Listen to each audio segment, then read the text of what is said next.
अस्सलामुअलैकुम दोस्तों, मैं हूं उमैस मुनीर। आप देख रहे हैं हमारा यूट्यूब चैनल। दोस्तों, पाकिस्तान ने हालिया होने वाली दिफाई नुमाइश में दर्जनों हथियार ऐसे दुनिया के सामने रखे हैं जिसने देखने वालों को दंग कर दिया है।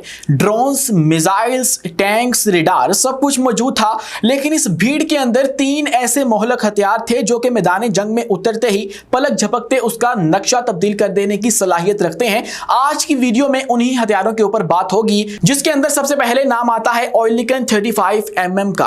दोस्तों, ये एक ऐसी गन थी जिसने ऑपरेशन बुनियाद मरसूस के अंदर दुश्मन की जानिब से छोड़े गए जो हेरोब ड्रोन्स थे, जो कि इजरायली ड्रोन्स थे, उनको फजा के अंदर ही निशाना बनाया और उनका शिकार कर डाला। दोस्तों, इसके बाद एक और ड्रोन मुतारिफ करवा दिया गया है, दुनिया के सामने रख दिया गया है, जिसका नाम है अल मुर्तजिज। ये नवासे रसूल इमाम हुसैन अलैहिस्सलाम के घोड़े के नाम के ऊपर रखा गया अल मुर्तजिज नाम है इसका, और इसकी क्या खसूसियात हैं वो भी आज की इस वीडियो में आपके सामने रखने वाले हैं। और आपको बताएंगे कि Trident electronic attack system, Pakistan का वो अटैक सिस्टम जो कि दुश्मन के तमाम तर हथियारों को अंधा भी कर देता है और बहरा भी कर देता है। इसके अलावा और बहुत सी चीजें जो कि शहर इक्तदार के अंदर हुई हैं, उन पर भी गुफ्तगू होगी। लेकिन उससे पहले हमारी आपसे दस्तमस्ता गुजारिश है कि इस चैनल को लाइक कीजिए, सब्सक्राइब कीजिए और बेल आइकन को लाजमी दबा दीजिए ताकि हर नई आने वाली वीडियो आप तक बर वक्त पहुंच सके।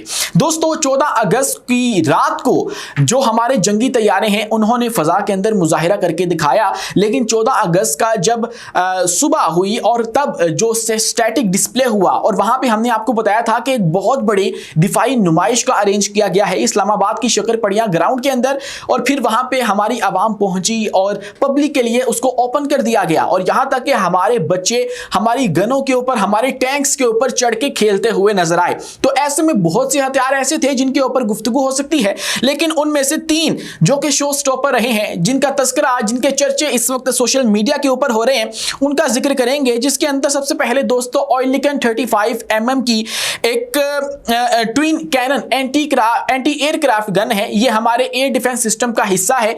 जब कोई भी दुश्मन की जानिब से छोड़ा गया जंगी परिंदा ऐसा होता है जो कि छोटी सतह के ऊपर, यानी कि कम सतह के ऊपर परवास करके हमारे आसपास आ जाता है, तो उसके लिए हम लोग अपना जो डिफेंस सिस्टम है उसको एक्टिव नहीं कर सकते। अगर हम लोग उसको एक्टिव करेंगे तो फिर हम लोग दुश्मन को बता देंगे कि हमारा जो डिफेंस सिस्टम है वो कहां पे मौजूद है। तो ऐसे में फिर दुश्मन को पता लग जाता है, उसको सिग्नल्स आ जाते हैं। तो इसीलिए इनका हल निकालने के लिए हमारी इस तरह की जो मशीन गन्स हैं वो इस्तेमाल होती हैं। और ये वाली जो ऑयलिकन 35mm की गन थी, ये हमने स्विट्जरलैंड से हासिल की थी और अब ये हमारी पाक फौज का हिस्सा है। और इसने उन इजरायली हेरोब ड्रोन्स को निशाना बनाया और फजा के अंदर ही उनका शिकार कर दिया। दोस्तों, अगर इसकी खसूसियात की बात की जाए तो इसका जो कैलिबर है वो 35mm है, यानी गोले के साइज जो है वो 35mm कतर का होता है। और इसके अलावा इसकी जो फायरिंग की रफ्तार है वो 1 मिनट में 550 से 1100 गोलियां चला सकती है। इसकी जो रेंज है वो फजाई अहदाफ को तकरीबन 400 किलोमीटर तक और जमीनी अहदाफ को 5.5 किलोमीटर तक मार करने की सलाहियत रखती है। और इसका इस्तेमाल करके पाकिस्तान ने इजरायली हेरोब ड्रोन्स को जो है वो टैकल किया था, जिनका मकसद सिर्फ ये था कि हम लोग जाके पाकिस्तान के अंदर अफरा तफरी का माहौल पैदा कर दे। तो उनके लिए कोई बड़ा डिफेंस सिस्टम जो है वो नहीं चाहिए होता, तो उसके लिए इसी तरह की जो गन्स हैं वो सब सोनिक क्रूज मिसाइल्स के लिए भी इस्तेमाल होती हैं, जो कि इंतहाई निचली सतह के ऊपर उड़ के आते हैं। तो उनको कोई दूसरा रेडार सिस्टम कैप्चर नहीं कर पाता, तो इसीलिए ये उनको निशाना बनाने की सलाहियत रखते हैं। और अब इनको इस्लामाबाद के अंदर जब पेश किया गया तो इन्होंने जो देखने वाले हैं उनको हैरान कर दिया कि आखिर ये क्या खतरनाक चीज है। दोस्तों, इसी के साथ अगर बात करें तो हमने एक अल मुर्तजिज, पाकिस्तान का अपना बनाया हुआ ड्रोन भी दुनिया के सामने रख दिया है। अब इस ड्रोन का जो नाम है वो नवासे रसूल इमाम हुसैन अलैहिस्सलाम के घोड़े के नाम के ऊपर, जिसको आप जुल्जना के नाम से भी जानते हैं, उसको कई रिवायात के अंदर अल मुर्तजिज भी कहा गया है, उसके नाम के ऊपर रखा गया है। अब इसकी जो खसूसियात हैं वो बहुत दिलचस्प हैं। 14 अगस्त की खसूसी नुमाइश के दौरान इसको पेश किया गया। और ममटी, दोस्तों, ये एक ऐसा कॉन्सेप्ट होता है जिसके अंदर मैन्ड और अनमैन्ड दोनों टेक्नोलॉजी से इस्तेमाल होती हैं, और रिमोट कंट्रोल सिस्टम जो है वो इस्तेमाल होता है। उसको इस्तेमाल करके इसके अंदर नस्ब किया गया है। इसकी इसकी मेनली जो 3 फीचर्स हैं वो बताए जा रहे हैं। सबसे पहले तो इसकी जो एजेस हैं वो बहुत ज्यादा फोल्डिंग बनाई गई हैं और उसके बाद इसको लो ऑब्जर्वेबल बनाया गया है, यानी कि इसके अंदर थोड़ा सा जो स्टेल्थ वाला फीचर है वो भी रखा गया है। और इसका जो टर्बो जेट इंजन है उसके लिए जो एयर इनलेट हैं वो भी रखे गए हैं, यानी कि वो हवा को अंदर आने देते हैं। और आप यूं समझ लीजिए कि हमारा एक जिस्म है तो उसके अंदर ऑक्सीजन जानी है, उसके बगैर हम सांस नहीं ले सकते, तो उसके लिए हमारे नाक का जो इस्तेमाल है वो बहुत ज्यादा जरूरी है। इसीलिए इन ड्रोन्स के अंदर जो कि पाकिस्तान ने अब दुनिया के सामने रखे हैं, टर्बोजेट इंजन के लिए जो एयर इनलेट है वो रखा गया है। और उसके बाद मैंने आपको बताया कि फोल्डिंग जो इसके किनारे हैं वो रखे गए हैं, इसकी जो एजेस हैं वो फोल्डिंग रखी गई हैं और फिर इसके ऊपर जो है वो लो ऑब्जर्वेबल जो टेक्नोलॉजी है वो इस्तेमाल की गई है ताकि ये दुश्मन को नजर ना आए और स्टेल्थ रहे। और जो है वो स्लिम स्मार्ट सा ये ड्रोन अब दुनिया के सामने जो है वो पेश कर दिया गया है। दोस्तों इसी के साथ बात करेंगे जो हमारा आखिरी और सबसे ज्यादा इंपॉर्टेंट हथियार था जिसने गेम चेंजर का रोल प्ले किया इस तमाम तर कार्रवाई के अंदर। जब ऑपरेशन सिंदूर लॉन्च हुआ और उसके जवाब में हमने जवाब देना था, तो फिर इस वाले हथियार ने एक ऐसा खुफिया जो हमला है वो किया कि जिसके बाद दुश्मन संभल ना सका। दोस्तों हमने आपको बताया था कि पाकिस्तान ने एक इलेक्ट्रॉनिक वॉरफेयर स्ट्रेटजी ऐसी इस्तेमाल की है जो कि दुश्मन एक्सपेक्ट ही नहीं कर रहा था, जिसका शिकार होके इनके रफेल भी गिरे, जिसका शिकार होके इनका S-400 भी तबाह हुआ। वो वाला जो था वो डाटा लिंक 17 था।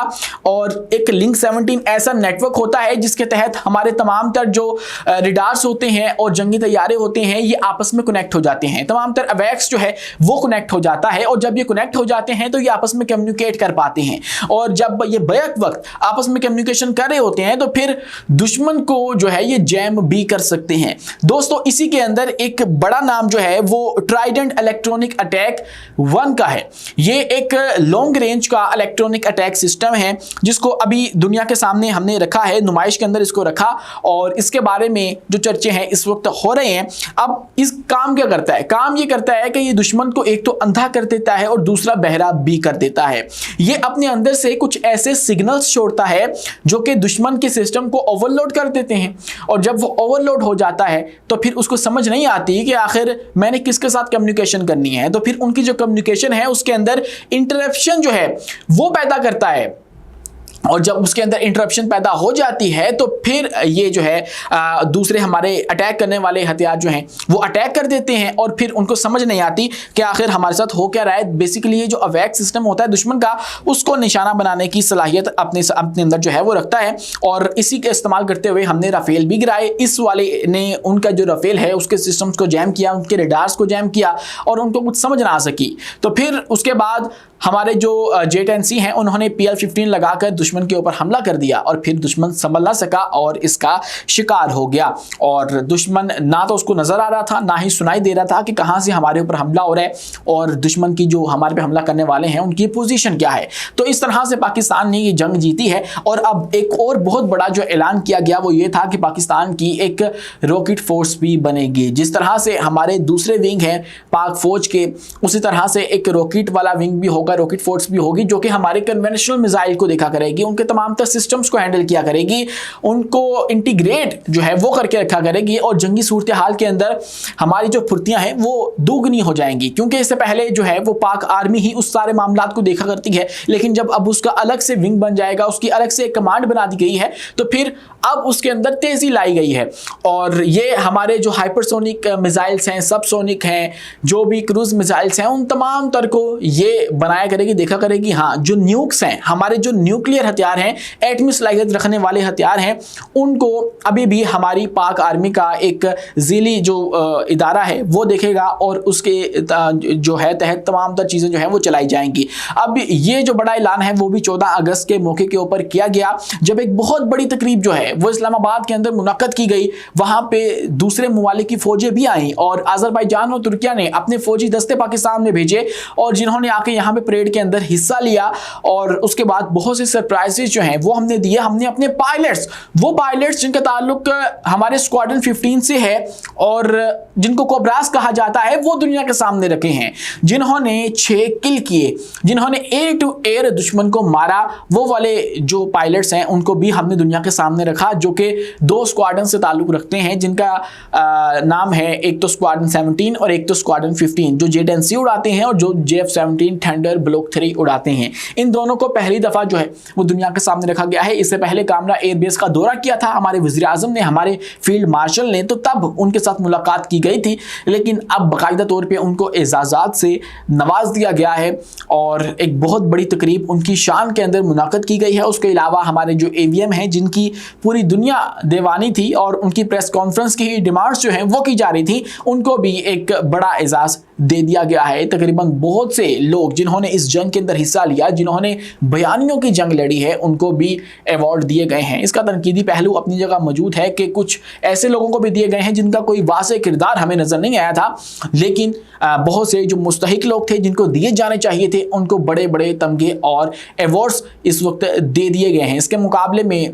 जो भारत है वो भी आज के रोज़ ये हमें कॉपी करने की जो कोशिश है वो कर रहा है और अपने चंद पायलट्स को दुनिया के सामने लाकर रखने की कोशिश की गई है, लेकिन उन्हीं में से जो मरने वाले जिनके कुछ पायलट्स हैं, उनके अहलो अयाल जो हैं वो भी सोशल मीडिया पे आके ये बता रहे हैं कि कैसे हमारे मरने वाले बंदे को इन्होंने छुपाने की कोशिश की है, उसको ओवरकम करने की कोशिश की है, जिसके ऊपर हम लोग इंशाल्लाह एक और तफसीली वीडियो बनाएंगे और आपके सामने इनका जो प्रोपेगेंडा है वो रखने की कोशिश करेंगे। आज के लिए इतना ही। अपने मेज़बान उमैस मुनीर को दीजिए इजाज़त, मिलते हैं अगली वीडियो में किसी नई मालूमात के साथ। शुक्रिया, अल्लाह हाफिज़।